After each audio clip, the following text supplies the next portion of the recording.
That's how I envisaged myself making a maiden speech, but it's where we find ourselves in these strange times. Can I just start by passing my condolences to all the families that have lost people through the virus, and to thank all the frontline services all across the sector who have kept everything open for the rest of us. It's an honour to stand here on behalf of the Premier County. It's after taking us 102 years to make a bit of history and win back a Sinn Féin seat in Tipperary.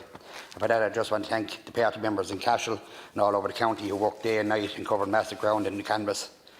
I'll be forever grateful for that. I want to thank the 10,000 voters who placed their trust in me and assure them that I will work tirelessly on their behalf. But also to those who didn't give me a vote this time round, that my door and phone is always open to them, and that I will represent each of them and every one of them to the best of my ability. I want to thank just a few people that aren't around that would be looking down and would be very proud of my own mother and father, Frankie, Timmy and Mickey as well. They were great help to me down through the years, and I just want to thank my own family for all the support that they've given me. Only for them I wouldn't be here. So to Helen, Gavin, Katie, Molly and Murphy, thanks again. At the beginning of the COVID-19 crisis, when all of us were faced with the uncertainty of what lay ahead, early childhood educators in particular were left in limbo by the government, who had failed to act on the concerns raised by the representatives of the sector prior to the election. The challenges facing this sector were well known by all of us prior to the election.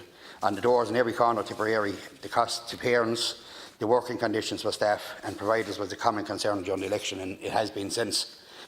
Unfortunately, since the start of the crisis, there has been a lack of clarity initially regarding staff wages, which, after immense work by the sector themselves and my colleagues in Sinn Féin, among others, it is welcome that the Minister saw sense on this issue. However, many other serious concerns remain. The larger challenges facing the sector have not been addressed. In our election manifesto, Sinn Féin called for a full publicly funded early years model, and it is clear now that this is exactly what is needed in order to protect the vital early years services. I would like to ask the Minister what long-term measures to support the early years sector have been considered as part of the Government's roadmap for reopening Ireland.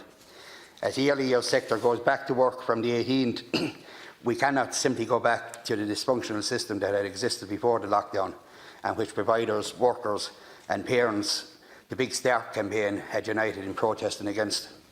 In Tipperary, I have been contacted by workers and providers in the early years sector who are concerned with the lack of engagement on this issue. They are worried that in the rush to reopen, the concerns they had spent months trying to get the government to act on will be ignored. Many of these are smaller providers whose very viability, while already precarious, has been threatened even further by the lockdown. They fear the government will settle for getting back to normal. Unfortunately, normal wasn't good enough for parents, children, workers or providers in the early years sector. So, Minister, I just want to ask two questions. One, what long-term plan has the government to support the early years sector?